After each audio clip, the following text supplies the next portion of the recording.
So here we are, another VoltsMonster review, this time of the Ford Explorer.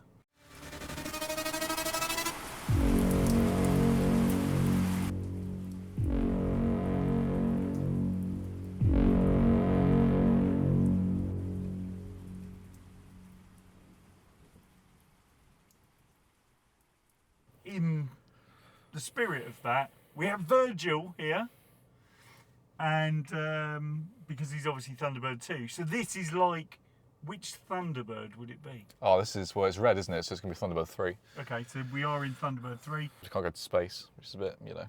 Did it go to space? It did, yeah. It's the space one. It's the one that linked Oh, is it? Thunderbird 5 and Tracy Island. But it's called the Explorer. I mean, there's a few spacecrafts named after that. Are there? Yeah. Can you name any? The Explorer. The Explorer. Yeah.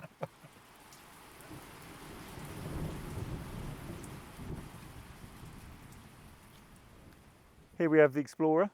Yeah. We've driven it. Well, I drove it because you Can't drive. you're a bit weird in your mid-20s not being able to drive. Yeah. It's like not being able to ride a bike. I can ride a bike though. I know you can ride a bike. Well, you claim you can ride a bike, but we've never seen it. That should be a challenge for another VoltsMonster as to whether Virgil can actually ride a bike. But the summary of this is, it was raining a lot, and obviously cameramen are not very waterproof. No, they're not. So hence why I have a different coloured shirt on, because this is a different day when it isn't raining in Britain. And I have the same one on because this is all I have in my collection at the moment. No, you've worn that for 3 days. You don't tell them that, do you? So anyway, we have Virgil with us, and this is a radical car for Ford. It is surprisingly similar in size to the Mustang Mach-E. So the question is, I've driven a Mach-E, and it's a bit jiggly, but this isn't on a Ford platform. This is on the same platform that Ford share with VW. So it's based on the ID4.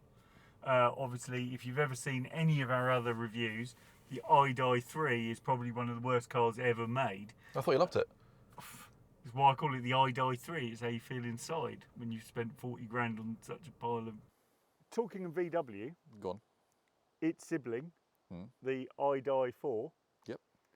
How does it compare? I think it's much better. Yeah. And Ford told us at the start of this that they tried to give this more personality. There's loads of little features which we'll go through later. They have done some interesting stuff, like remove 2 of the window opening switches. That is very interesting. Why do you think they did that? Save money. Simple as that. Well, If you're a car manufacturer, if you could save 2 switches a car, that's millions. that's a good point. Yeah. But anyway, just picked it up. The weather is horrible. It's like God's sweat. It's like Humid. Humid, It's like, drizzly. you don't feel like you're being rained on, but you just go out for 5 minutes, you come back soaked. It's not like proper rain. It's No. just like, Yeah. rain. So we'll head off. So far so good, some interesting stuff. It's got touchscreen buttons, which we'll come on to later. It's got strange touchscreen adjustment of the audio, which we'll see if Virgil can actually operate. It's not the most intuitive thing, I already know that. But overall, it's what you'd expect from a typical EV. So, first thing to report, because it shares the platform with VW, it's got the twisty gear stick. Nice.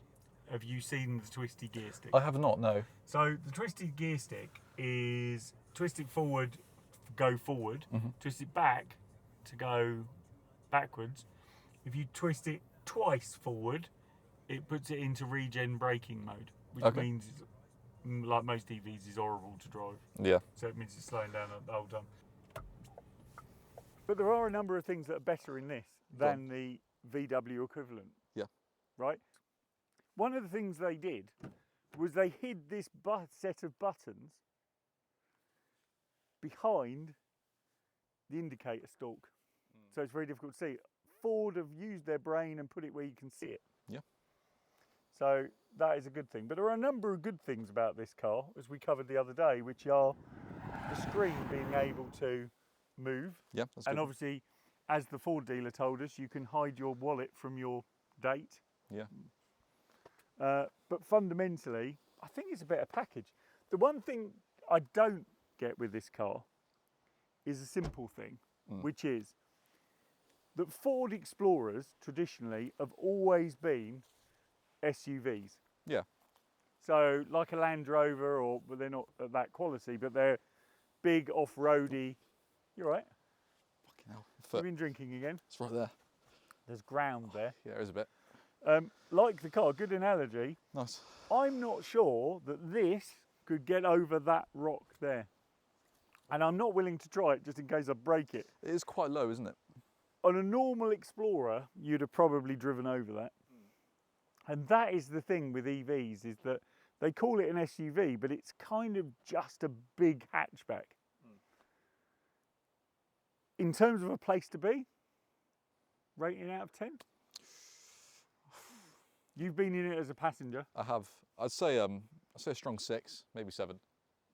6 and a Really? half. 6.5. Yeah. I think it's better than that. Do you? Yeah. So if you took most EVs, first generation EVs, it's streets ahead. Yeah. Of course. Yeah. Second gen EVs, I would say this is a firm 8 or 9. Just for the way it's packaged, the way it feels. It drives quite nicely, does everything you would think it would do straight out the box. I think it's a pretty good car. Like all Fords, the indicator sounds like a small child going,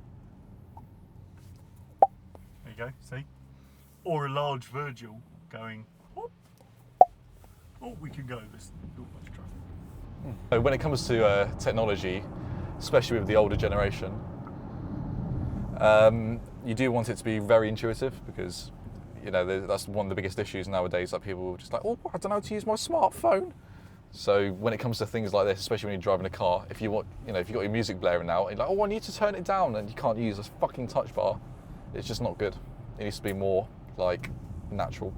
I always question stuff like that, because who tested it and went, that's really good? Yeah, exactly.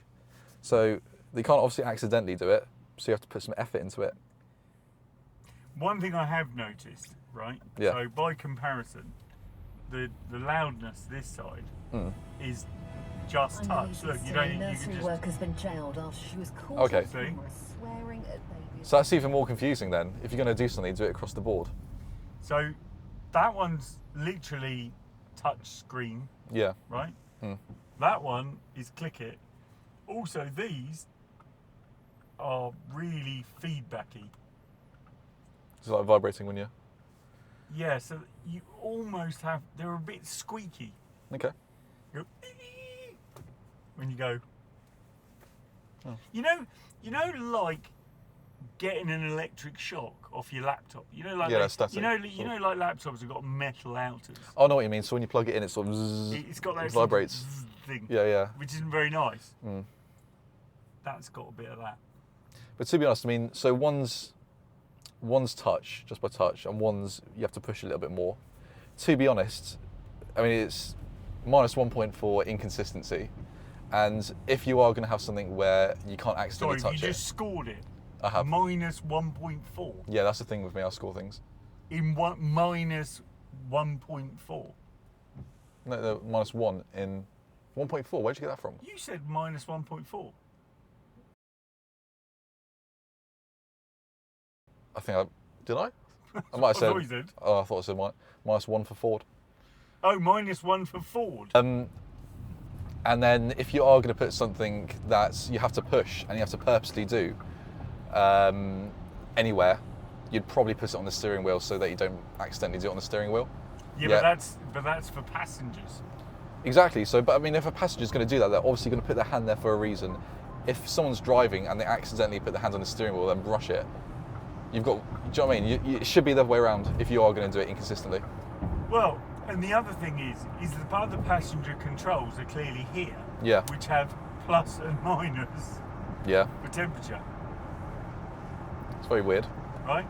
But then you have this weird thing that's very much larger. Yeah. Doesn't close, does it?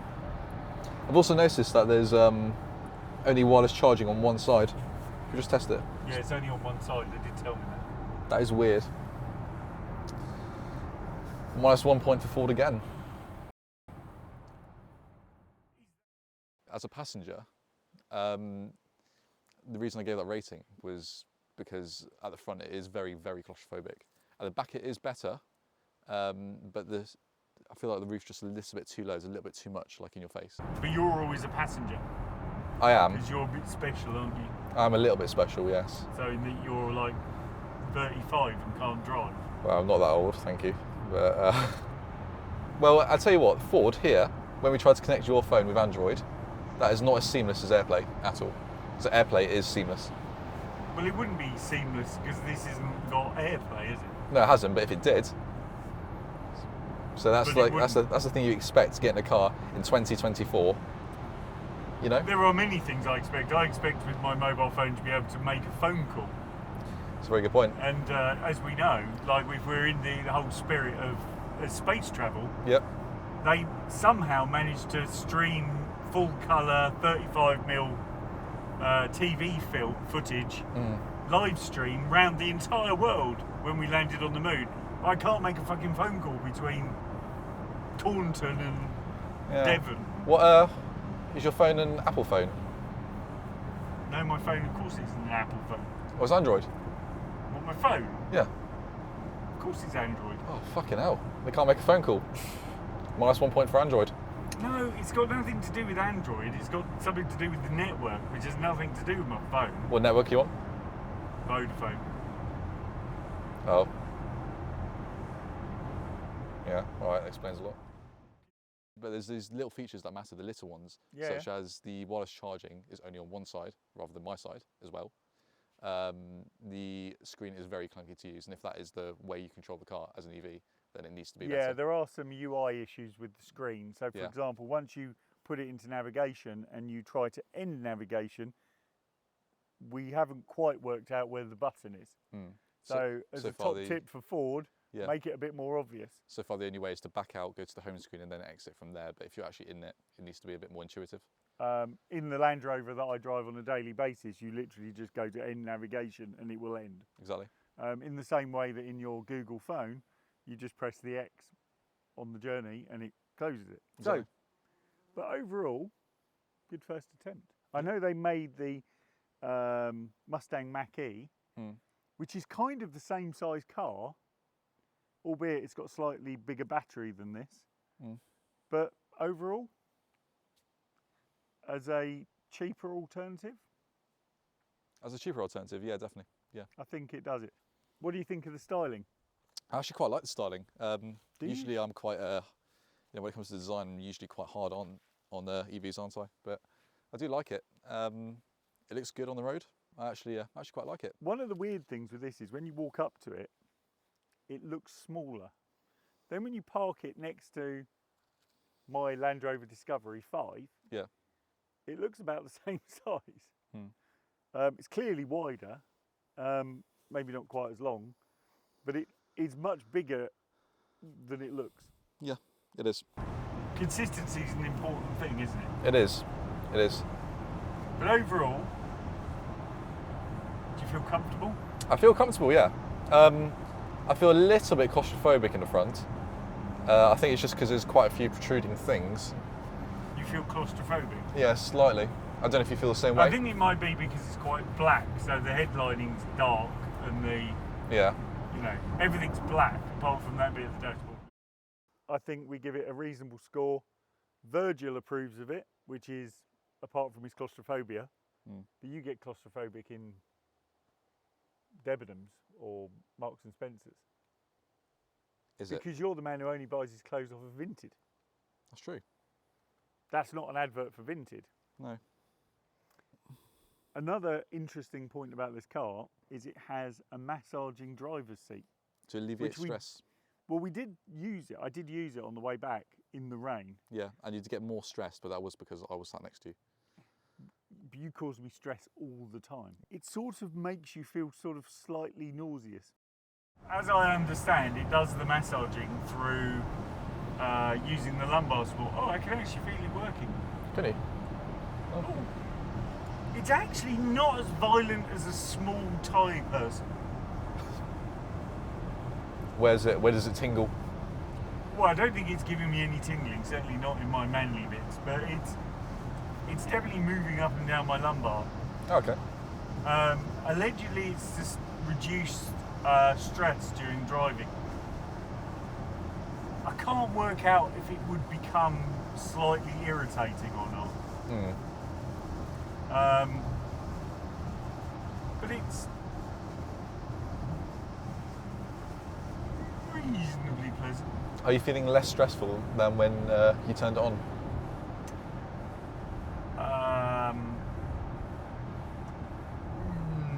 That depends. On what? What nonsense comes out of your face? Oh.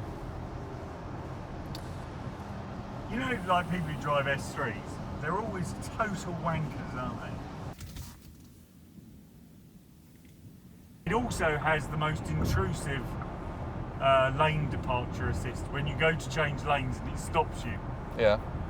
Which is really irritating. What are you doing? Oh. So we just had a thing where it said takeover assist. So it basically took over the steering.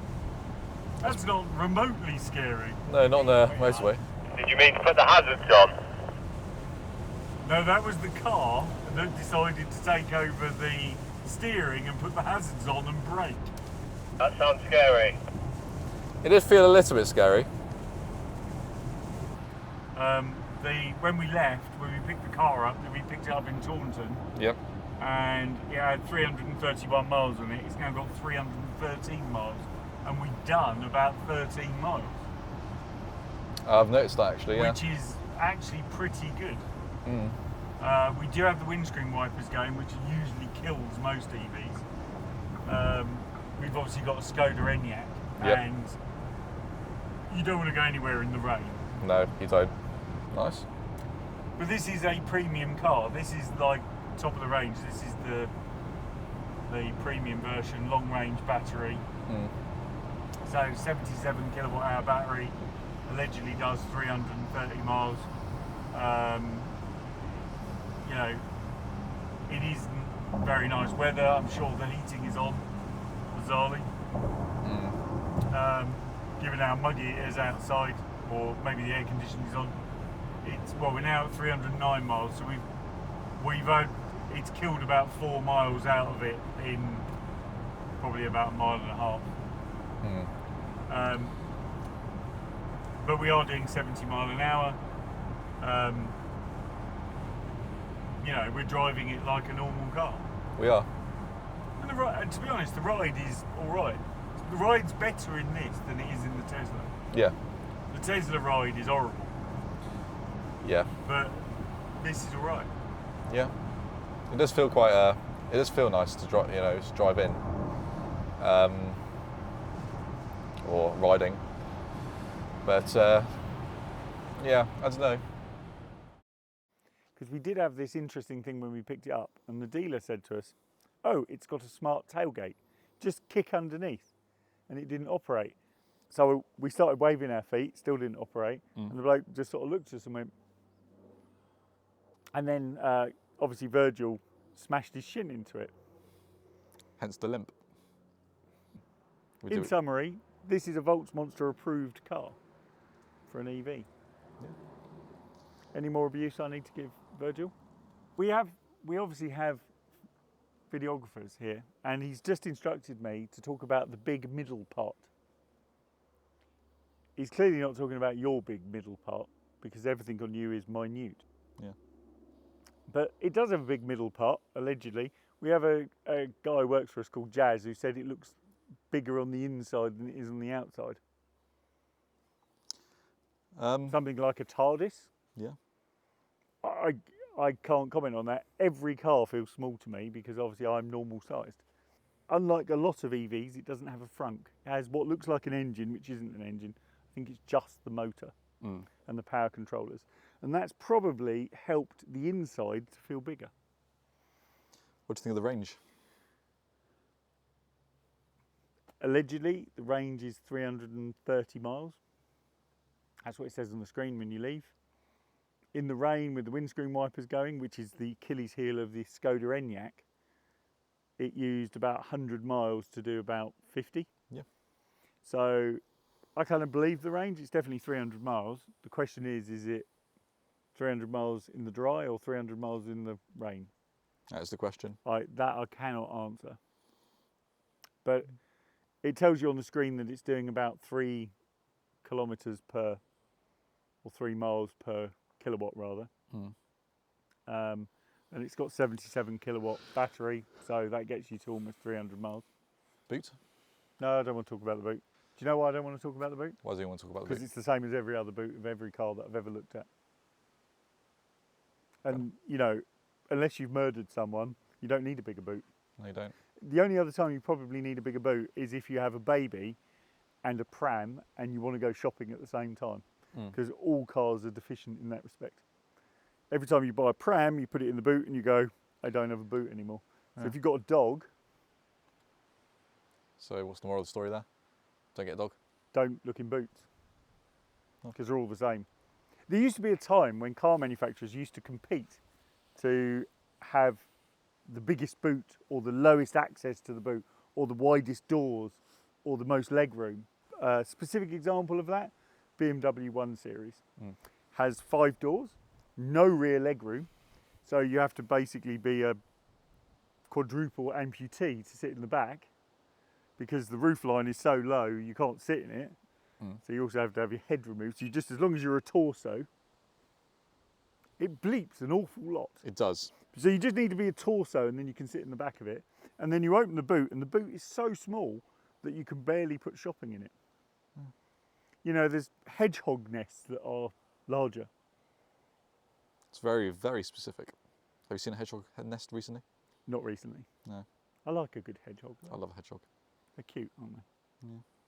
So even the cameramen are nodding at, yeah, we like hedgehogs. And obviously we're in the wilds of Dartmoor where there's probably no hedgehogs because they've probably been eaten by all the sheep. It does have very large badges though that are almost fluorescent at night. I can't work out if they're partly lit. So overall, score out of 10. Yours is Well, as a passenger, 6.5, but taking into account what we've talked about, and overall, I'd say a strong 7.5, 8. okay. I think that's the VoltsMonster seal of approval for an EV. Yeah.